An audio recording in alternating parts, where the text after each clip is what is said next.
तर सुरुवातीलाच महत्त्वाची बातमी आहे। मुख्यमंत्री फडणवीसांच्या वर्षा बंगल्यावरती काल एक महत्त्वाची बैठक पार पडली आहे। या बैठकीमध्ये दोन्ही उपमुख्यमंत्री उपस्थित होते आणि यावेळेला आगामी गणेशोत्सवासंदर्भात चर्चा करण्यात आली। त्याचबरोबर स्थानिक स्वराज्य संस्थेच्या निवडणुकीबाबतही चर्चा करण्यात आली अशी माहिती आहे। याशिवाय बोगस मतदार केल्याच्या महाविकास आघाडीच्या आरोपांना उत्तर देण्याबाबतही बैठकीत चर्चा झाली।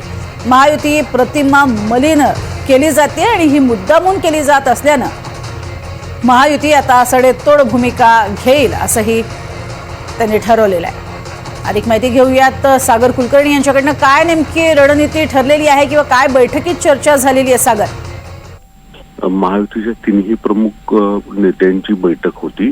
विशेष म्हणजे इतर कोणतेही नेते या बैठकीला उपस्थित नव्हते। फक्त मुख्यमंत्री आणि दोन उपमुख्यमंत्री या बैठकीला होते। जी आता माहिती उपलब्ध मिळते त्यानुसार मुळात मतदार याद्यांवरनं महाराष्ट्र सरकारला बदनाम करण्याचा प्रयत्न राहुल गांधी पासून ते राज्यातले महाविकास आघाडीचे सगळेच नेते करू पाहत आहेत।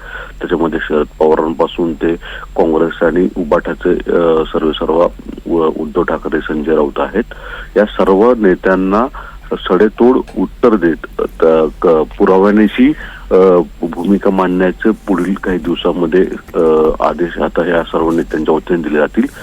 साधारणतः उदाहरण जर घेतलं तर पृथ्वीराज चव्हाणांचं जसं प्रकरण समोर आलेलं आहे की स्वतः पृथ्वीराज चव्हाणांच्याच कुटुंबियांचे तीन ठिकाणी बोगस या नावं करून मतदान करण्यात आल्याचा दावा केला जातो आणि जर काँग्रेसचे ज्येष्ठ नेते अशा स्वरूपाची कृती करत असतील तर मग बोगस मतदार याद्यांचा दावा राहुल गांधी करत जे आहेत तो किती फेल आहे असा दाखवण्याचा प्रयत्न आता केला जाईल।